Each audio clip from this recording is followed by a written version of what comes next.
Hey, I'm John Bradley from Game of Thrones. I'm down at the Facebook offices and I can't wait to answer your questions. The first episode of the new season was last night. I believe, people in my... No, I know it was last night. But I believe that some people might be watching it right now in the UK, in my hometown. So they won't see this, which is probably a good thing.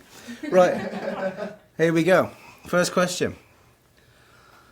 What's the best thing about playing Samwell Tarly? asked Christy Harburn. Well, Christy, the thing that I think is the best thing about playing Samwell Tarly, and I think it goes for everybody who's in this show, is just the amount of time that we've got to spend with these characters. The fact that, you know, you do a movie, you get to spend 2 hours with the characters, and that's their entire lifespan and their kind of entire narrative progress. But with Game of Thrones and any kind of long-form drama, you get to spend, what's kind of 61 hours and counting with them as far as kind of broadcasting is concerned. So you never get bored with them. They never tread water. The narrative progresses so quickly that you're constantly finding new scenarios to put the character in, constantly examining and re-examining their psychology, and getting to spend so much time with one character and getting to chart their progress over the course of that series, which is going to be... No, I mean, we're going to ask people to spend a lot of time with us by the time season 8 ends, and you know, just to be part of people's lives for that long, it's a real privilege. Yeah. Next question.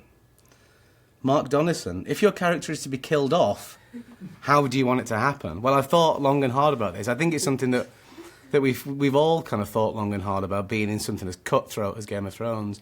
I think it'd be incredible kind of poetic license if Sam's at the Citadel, wants to access a book on a kind of high shelf, climbs up the bookcase in order to get to this high book.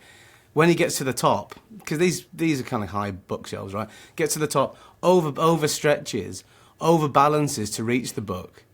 As he topples backwards, grabs onto the shelf to try and steady himself, no match at all. Overbalances, tips backwards. As he falls back, hundreds and hundreds of very heavy books fall on top of him, crushing him to death.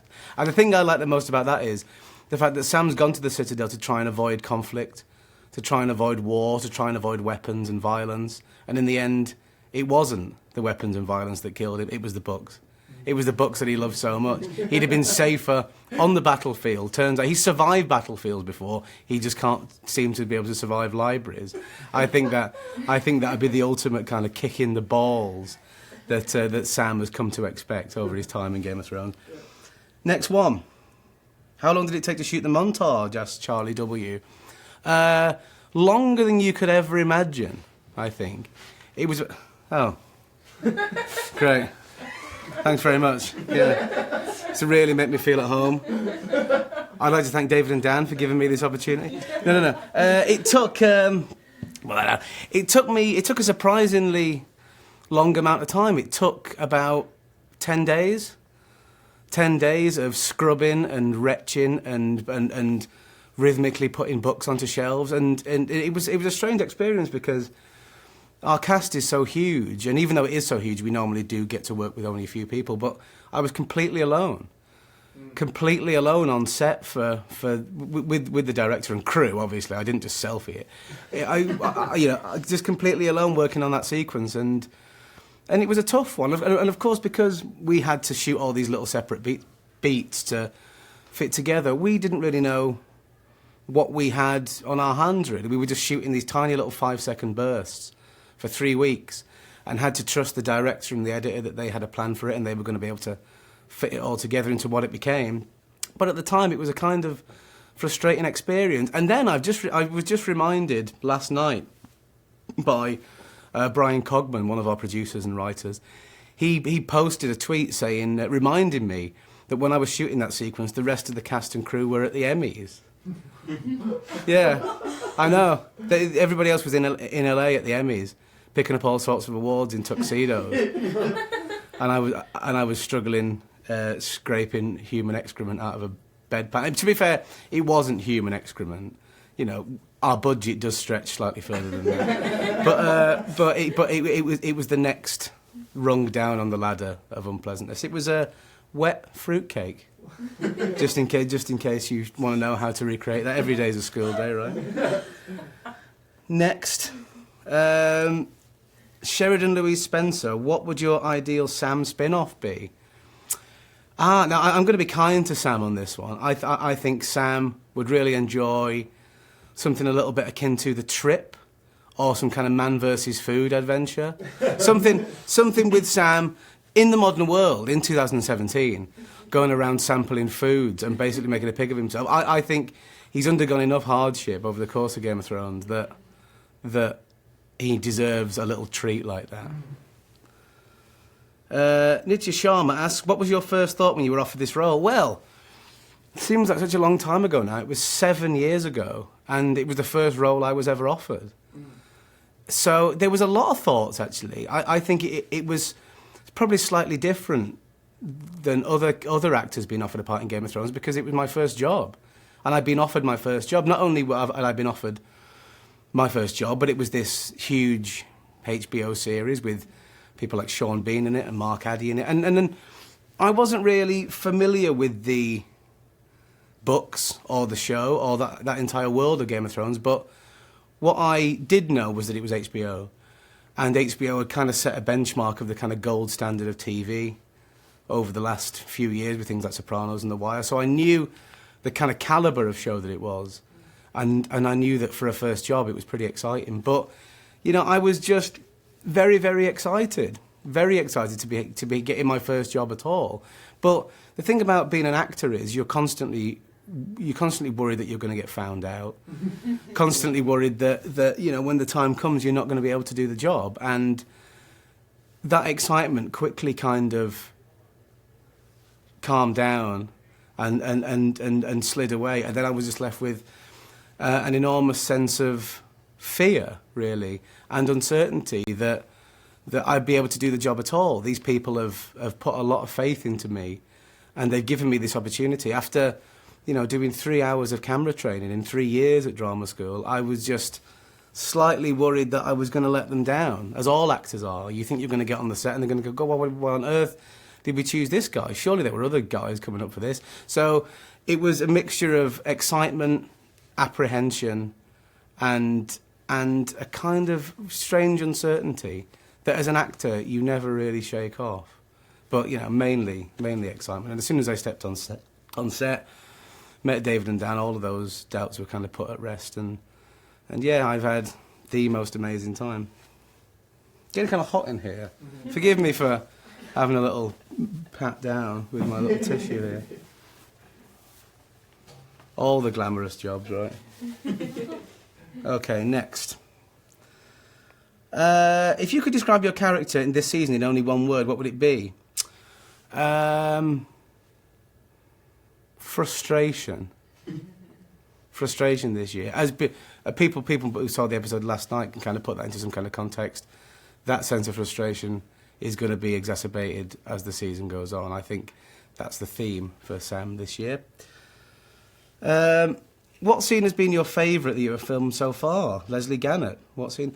Quite a few of them, really. I think Killing the White Walker. Killing the White Walker in Season 3 was the scene where it was such a pivotal scene for Sam in terms of his kind of psychology, because that was the moment that you see how he acts on impulse, how he acts when he doesn't have time to think, when he can't think himself out of action.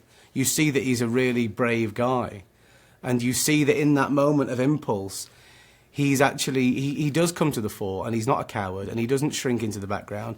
If something that he cares about is in danger, he will do whatever he can. And, you know, he killed the White Walker with the dragonglass dagger, but he didn't know that would kill the White Walker.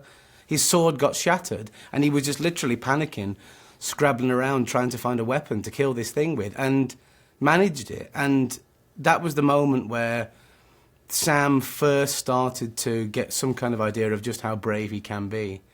And I think that was a turning point. That was the point that he started to strip away all those layers of doubt and kind of uncertainty. And yeah, we shot that over 2 night shoots in the woods in Belfast. And a lot of people think that the White Walker is completely CGI, but it isn't necessarily. It isn't all CGI at all. Most of it is prosthetics.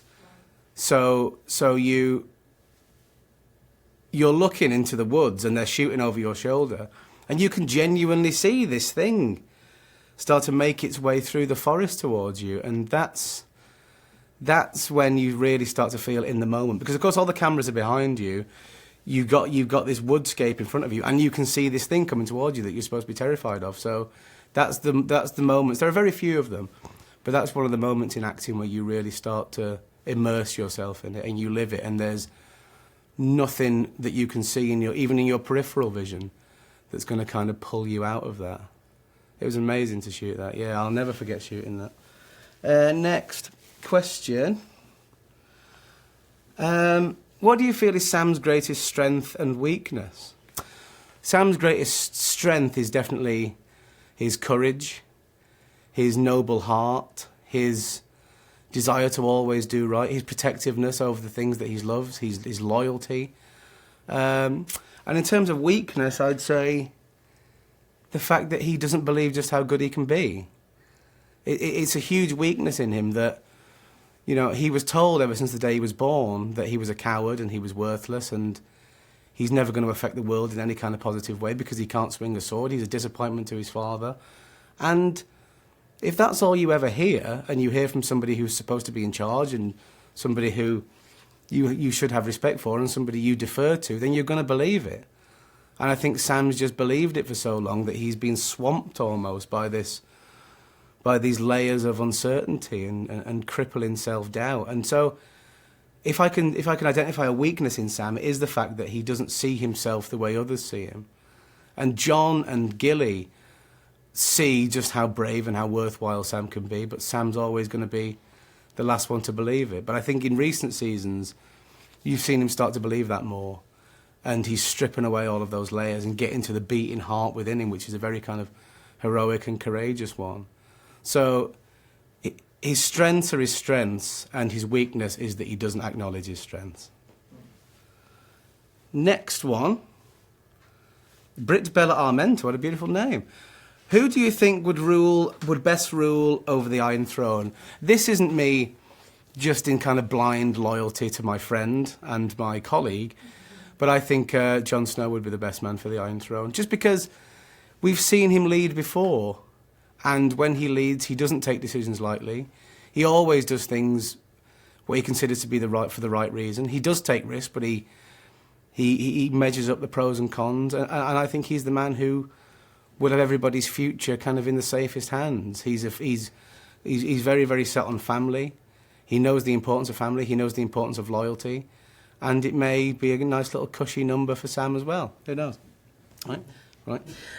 What was it like working with Jim Broadbent in Dear H?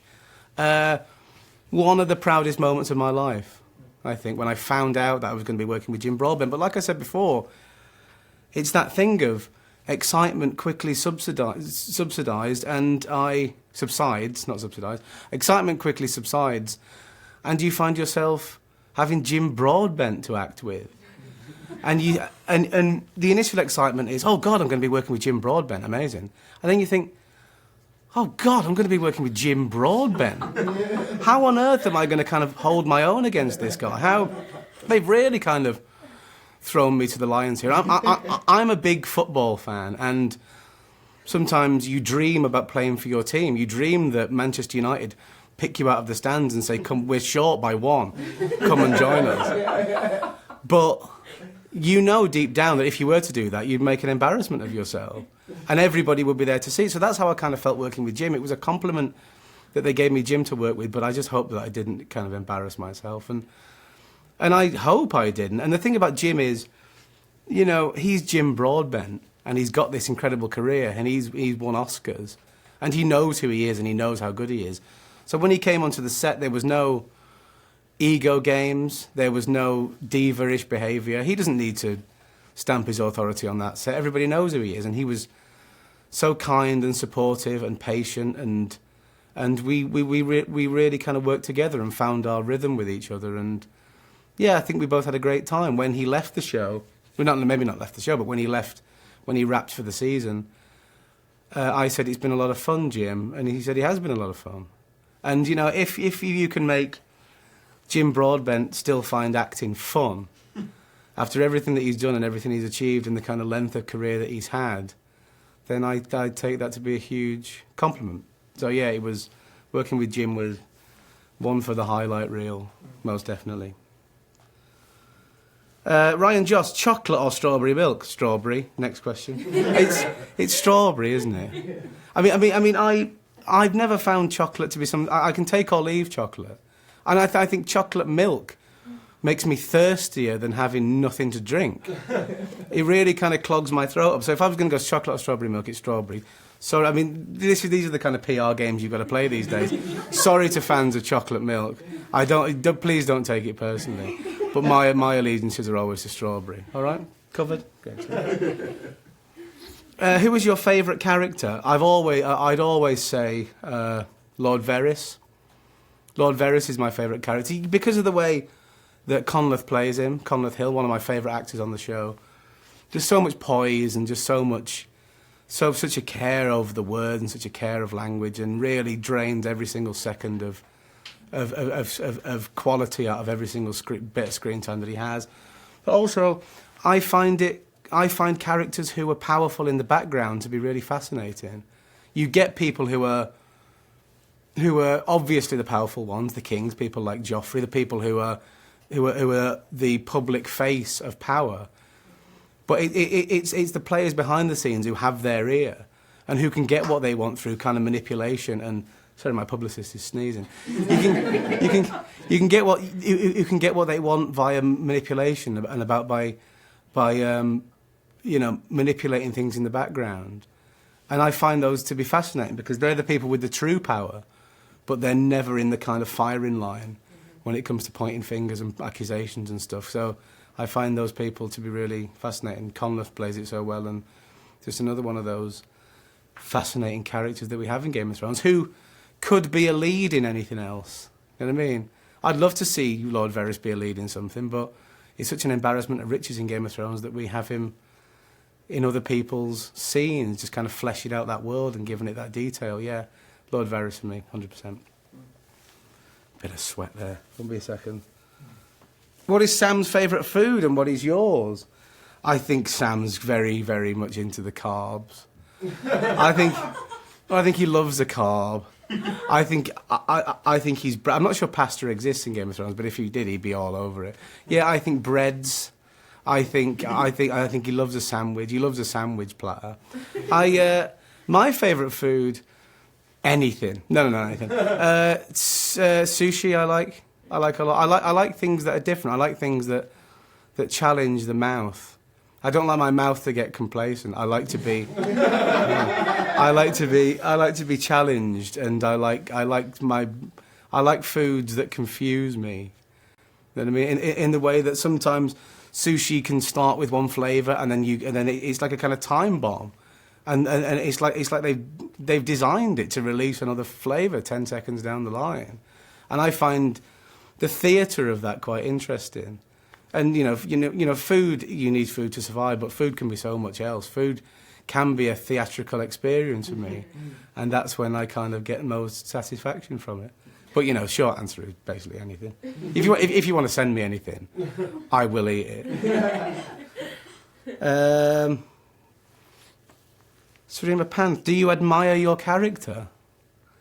Yeah, I really admire my character. I admire him for his resilience and courage in the face of everything that he's suffered, in the face of all the abuse that he's suffered from the people who should be protecting him, from his father and from that family unit. And to come out of that environment with any kind of heart and soul at all, and any kind of desire to do anything for anybody else, I think that's such to his credit. The fact that he doesn't necessarily feel that the world owes him everything and the world now has to make it up to him. He knows what it's like to suffer, and he knows what it's like to be alone, and that's why he took Gilly and baby Sam under his wing, because he was desperate to be rescued. And he knows what it's like to wait for your kind of prince to come, if you like. And he had to move away and find Jon Snow, who became his prince and saved him from the kind of unpleasantness of the world. And he took that baton on. And he knows what it's like to He knows what it's like to be protected and saved. And he knows what it's like also to be the victim of an abusive father. And the idea that he wants to put all those things right in baby Sam, the fact that he feels he can achieve some kind of equilibrium in the universe if he makes sure that this boy grows up with a father figure that he can be proud of, and somebody compassionate and understanding, and somebody who's going to give him everything that he didn't have as a boy. To still want to do that for other people in light of everything that he's suffered in his life, I think that shows a really good heart. It's an amazing heart, an amazing soul, kind of against all odds. So yeah, I admire him unbelievably so. Ashley M. Is it a sign of how much Sam has changed that he's willing to go into the forbidden book section without permission? Good question. Not really, no. I think Sam's always had a rebellious and a kind of defiant streak in him. All the way back in season 2, we became aware that you know, the Night's Watch wouldn't allow women among them. And Sam knew this. And yet Sam still wanted to take Gilly with them. He still wanted to break that rule. He wanted to appeal to Jon Snow and say, I know these are the rules, but let's bend the rules a bit, because she's going to have a life of unbelievable hardship if we don't. So there's a long track record of Sam bending the rules if he thinks it's for the right reason, and being a rebel and defying all of those social conventions. He speaks to Jon Snow at times about how to manipulate the rules in order to get a wife, in order to get a woman. And you know, when, you know, there are times when he feels that playing by the rules isn't necessarily always the best thing to do.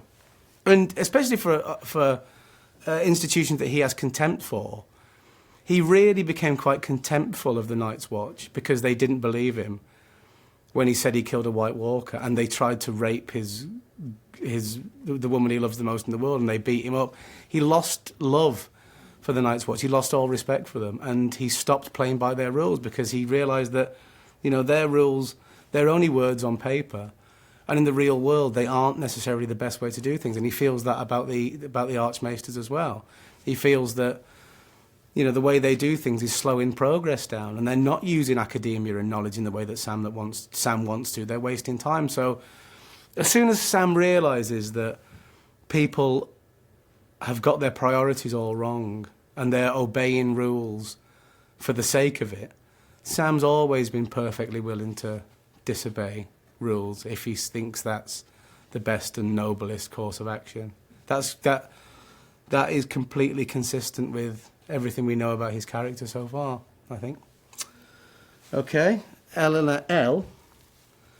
Would you rather spend your life getting hazed in the Citadel or face off with the army of the dead? Good question. I think that Sam would much rather... I'm going to answer this for Sam. Sam would much rather face the army of the dead than waste any more time scrubbing out bedpans in the Citadel, because he's a very, very proactive character. And he didn't go to the Citadel for an easy life for himself. He didn't go there in order to, you know, flick playing cards into a top hat for the rest of his life. That wasn't the way he saw things. He saw the Citadel as being his battleground and the place that he could have the most positive effect on the battle. He wants to fight the same battle as Jon Snow and everybody else. He wants to stand shoulder to shoulder with them, but he realises that a literal battlefield isn't where he can have the most effect. Sam swinging a sword isn't going to get anybody anywhere, but he sees the Citadel as the place where he can affect things for the most good. We've got somebody trying to get in here. That's where he can do the most good. So if he can't do any good there, he doesn't want to waste any time there. He'd much rather get onto that battlefield and die trying to have an impact. He's a very proactive character. He'd rather face the army of the dead knowing that he'd last 30 seconds than in a funny way, live up to all those coward labels that he's been labelled with all his life by his father. He'd rather in that last moment, prove his father wrong even in death, than go for the easy life for himself, and in a way, prove all of those haters right. Yeah. That's it. I'm done. That was amazing. Thank you so much for all your questions. I had a lovely time answering them. Oh, well, I hope I covered everything. If I didn't cover everything, we'll do another one of these sometime, and you can ask again. But thank you so much for your questions, and thank you so much for watching, and hope you enjoy the rest of the season. Bye.